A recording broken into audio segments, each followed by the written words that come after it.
Hello, my name is Ted Davis from the Institute for Digital Communication Environments, HGK, presenting this FHNW Lehrfonds project, P5LIVE COCODING Classroom. Let me explain that title and what this project is about. So P5LIVE is built upon P5.js, which is a JavaScript library for the browser to get artists, designers, educators, beginners into creative coding, which is expressing yourself visually through code. It's a web inspiration from processing, which just celebrated its 20th year anniversary, doing the same thing but in the Java environment. So 2 years ago, together with former students, we organized a processing community day here in Basel, where we offered free talks and workshops to get people into code. And then we had a party at the end of the evening where we really wanted to live code visuals to the music. So I created a tool called P5LIVE, which did just that. It allowed us to have P5.js full screen in the background, our code sitting on top of it using a rich editor, and then P5LIVE acted like the environment for this whole thing where we could save, import, export our sketches, among many other little features. And that is what we're seeing right now. So I can go and do some live coding. I can just change a value here, and we see that circle just changed its color without refreshing. This is live coding where we can sketch in our code. And at the beginning, I created this for the VJ, or sometimes known as Algorave movement, where we can really perform with code, seeing our visuals and code full screen. But soon after, I realized we're so used to working and collaborating together on things like Google Docs or Etherpads. What would it be like if we coded together and had a bunch of people in the same room, same code, same visual output? So that became co-coding. Here as the teaser video, you could work both offline in the same room on a Wi-Fi or completely remotely around the world, connected to each other. So you see the same code, you see the same visuals, you take turns inputting and just collaborate. So this was a nice feature. When I first introduced it, the students would use it while sitting side by side and sort of work together, even though they could just talk to each other. They preferred to work on the same document. And then COVID-19 happened and it became a necessary feature. In my introduction to coding, this is what it would look like. We would be the whole classroom in WebEx, where we would talk and see each other. And then we would sometimes sit all together in a co-coding session, 27 people. I would demonstrate something and then allow them to make changes, or I would encourage them to be inside of a room on their own in pairs so that they could code and work as though they were side by side, even though they were in their own home. To support that, I made sort of mock breakout sessions where I paired them up and pre-created their rooms that they could jump into so they could ask for help and I could jump in and offer it. This was the inspiration for this Lehrfonds project, that I really wanted to develop this breakout sessions idea further. We've gotten used to this now in WebEx and Zoom, that we can have multiple sessions parallel and jump between them to have smaller group communication. So I wanted to offer this in a way for coding. I really wanted to have split screen view rather than needing two monitors. What if my code could be on the left as the teacher and their code could be on the right, and they could just look at one screen and follow along and make their own edits. Help is a big issue with remote teaching. If someone has a bug in their code, maybe you have to stop sharing your screen as the teacher, have them share their screen, and then other students can't follow what had been demonstrated. They have to wait a little bit for the bug to get fixed. It's not a huge interruption, but it does prevent a lot of students from asking for help. So I wanted to try and make that as smooth as possible, that a student in their own breakout session could ask for help and the teacher or their peers could jump in and offer it. And finally, at the end of a day of coding, it would be really nice to show and tell what we've been working on and have sort of a gallery view of all those codes.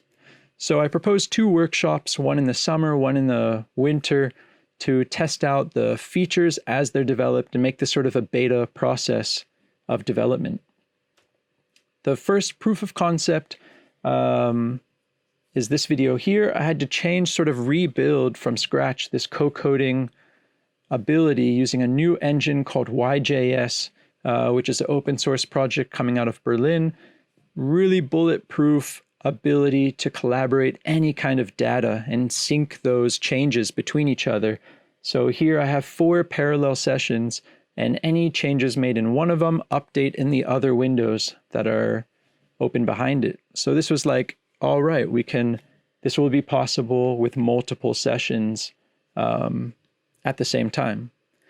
The next step was, rather than seeing those 4 rooms all together, we should only see 2 of them at a time, a main one and our maybe student room, and then have the ability to jump between them and know who's inside of my room and jump between those rooms. So this was that next step where we could really have this split view, and I could jump between the sessions and see who is in those sessions. I could merge code from left to right in case I'd fallen way behind.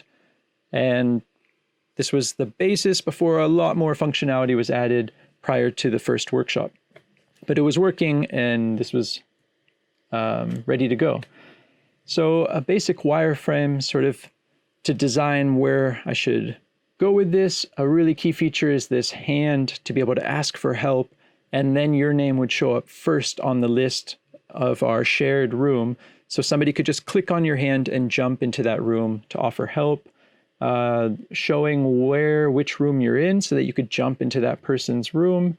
And having chat would be big for having conversation with each other while working. So in the middle of July, we had the first workshop. It was a very hybrid situation. One student had to be remote the whole time. Others sort of went back and forth between physical and remote participation. We used WebEx in the background for audio and screen share and documenting the whole process, while students, we jumped right in to this co-coding classroom, and they could follow my code on the left. They could make their code on the right. They could slide the window depending if I was showing something, or they could slide it out of the way and just focus on theirs. If I was through with the demonstration, they could jump between rooms, and it worked right away with developing new features as we went. So we would find maybe a bug or something that would be really nice to have, and I could develop this as we went along the week, day to day. So this is that view from one of the students. Again, we can see they could raise their hand, set their name and color. We see which room everyone is in, and easily can jump between those rooms, which at the start were just called 1, 2, 3, 4.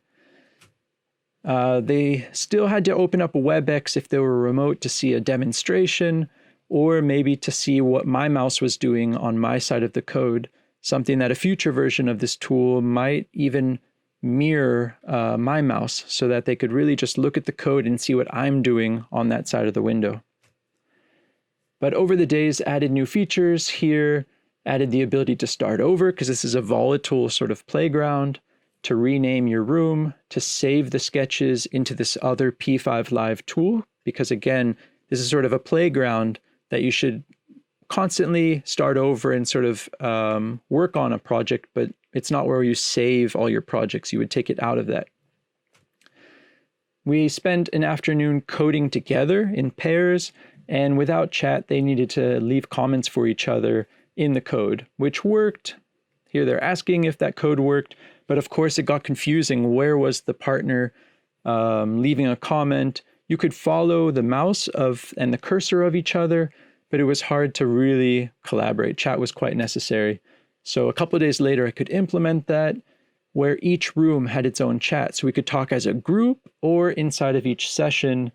Here, one student jumped into another's and really liked what they were doing and asked, how did you do that pulsating circle? And they suggested the noise function.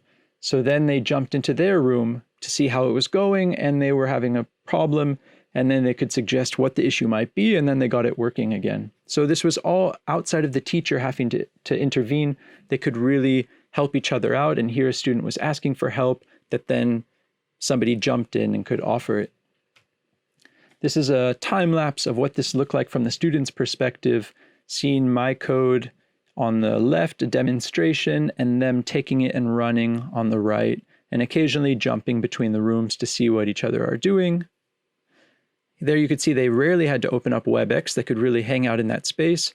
And here's a time lapse from the teacher's perspective, demonstrating something and then taking turns sort of jumping between the rooms based on requests for help or just to see what they were doing.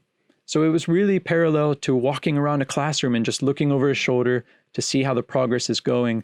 And I think a future version might have sort of an auto walk function that you could say, just sort of jump between the rooms and you can see that everyone's following along if they're not willing to ask for help. But it really worked out that people felt much more comfortable just raising a hand, a virtual hand, if they were struggling. So that's a really quick introduction to this project. This upcoming fall, there will be lots of development, and in January, another workshop to teach a new group of beginners creative coding with this tool. I hope by spring 22, it'll be free and open source, so you could involve it in your teaching or performance, or I hope this will find use in either your physical or remote teaching of code. Thanks for your attention. See you later.